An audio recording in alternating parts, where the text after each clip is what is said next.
Friends, welcome to സുമീസ് kitchen. ഇന്ന് ഞാനിവിടെ വന്നിരിക്കുന്നത് ഒരു അടിപൊളി 4 മണി പലഹാരമായിട്ടാണ് വന്നിരിക്കുന്നത്. അപ്പോൾ ഇത് ദോശമാവ് വെച്ചിട്ടാണ് ഞാൻ ചെയ്തെടുക്കുന്നത്. അപ്പോൾ എല്ലാവരും എൻ്റെ വീഡിയോ ഇഷ്ടമായ ലൈക്ക് ചെയ്യാനും സബ്സ്ക്രൈബ് ചെയ്യാനും ഒന്നും മറക്കരുത്. അപ്പോൾ നമുക്ക് വേഗം വീഡിയോയിലേക്ക് കടക്കാം. അതിനായിട്ട് നമുക്ക് വേണ്ട സാധനങ്ങൾ എന്തൊക്കെയാണെന്ന് നോക്കാം.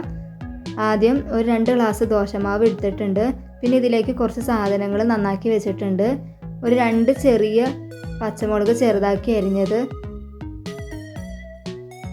പിന്നെ ഒരു ചെറിയ ഇഞ്ചി കഷ്ണം ചെറുതാക്കി അരിഞ്ഞത്, പിന്നെ വേപ്പിൻ്റെ ഇല ചെറുതാക്കി ഒന്ന് അരിഞ്ഞു വെച്ചത്, പിന്നെ ഒരു സബോളയുടെ പകുതി ചെറുതാക്കി അരിഞ്ഞത്, പിന്നെ കുറച്ച് കായപ്പൊടി, പിന്നെ നമുക്ക് ആവശ്യത്തിനുള്ളൊരു ഉപ്പ്, പിന്നെ 2 ടീസ്പൂൺ തേങ്ങ ചെരുകിയത്, പിന്നെ 1.5 ടീസ്പൂൺ അരിപ്പൊടി, പിന്നെ 1 ടീസ്പൂൺ മൈദ, പിന്നെ നിങ്ങൾക്ക് ഇതിലേക്ക് കുറച്ച് റവയും കൂടി ചേർത്ത് കൊടുക്കാവുന്നതാണ്. ഇനി നമുക്ക് ആദ്യം അരിഞ്ഞു വെച്ച സാധനങ്ങൾ നമുക്ക് നമ്മുടെ ദോശമാവിലേക്ക് ചേർത്ത് കൊടുക്കാം.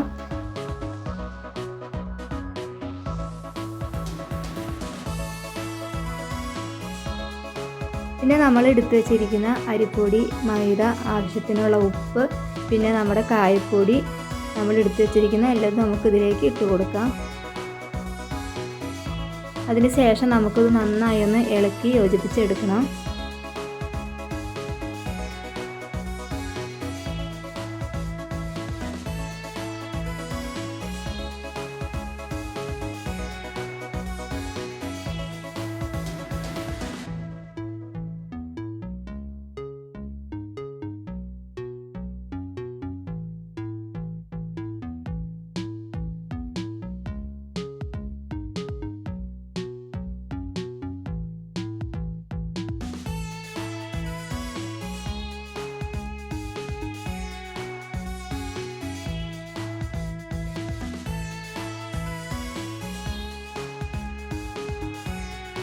ഇതിപ്പോൾ നന്നായി യോജിപ്പിച്ചെടുത്തിട്ടുണ്ട്. ഇനി ഇതിലേക്ക് അവസാനമായിട്ട് ഒരു കുറച്ച് സോഡാപ്പൊടിയും കൂടി നമുക്കിതിലേക്ക് ഇട്ട് കൊടുക്കാം.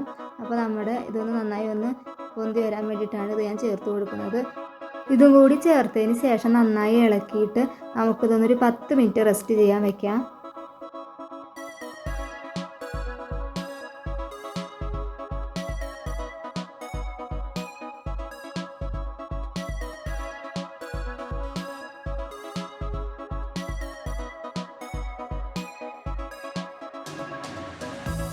ഇതിപ്പോൾ ഒരു 10 മിനിറ്റ് ആയിട്ടുണ്ട്. ഇനി ഞാനിവിടെ ഒരു ചട്ടി അടുപ്പത്ത് വെച്ചിട്ടുണ്ട്. ചട്ടിയിലേക്ക് വെളിച്ചെണ്ണ ഒഴിച്ച് കൊടുത്തിട്ടുണ്ട്. അപ്പോൾ നമ്മുടെ വെളിച്ചെണ്ണ നന്നായി ഒന്ന് ചൂടാവട്ടെ. അപ്പോൾ വെളിച്ചെണ്ണ നന്നായി ചൂടായതിന് ശേഷം നമുക്ക് ഇതിലേക്ക് കൈകൊണ്ട് തന്നെ ഒരു ചെറിയ ബോളിനനുസരിച്ചിട്ട് ചെറിയ ബോളാക്കി നമുക്കിതിലേക്ക് എണ്ണയിലേക്ക് ഇട്ട് കൊടുക്കാം. എന്നിട്ട് നമുക്കിതൊന്ന് നന്നായി അങ്ങോട്ടും ഇങ്ങോട്ടും ഒന്ന് മറിച്ചിട്ടതിന് ശേഷം ഒരു ബ്രൗൺ കളറാകുമ്പോഴത്തേക്ക് നമുക്ക് നമ്മുടെ എണ്ണയിൽ നിന്ന് കോരിയെടുക്കാം.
ഇതിപ്പോൾ ഇവിടെ ആയിട്ടുണ്ട്. ഇനി നമുക്ക് ഇത് എണ്ണയിൽ നിന്ന് കോരി വയ്ക്കാം. ബാക്കി ഇതേപോലെ തന്നെ നമുക്കൊന്ന് ഫ്രൈ ചെയ്തെടുക്കാം.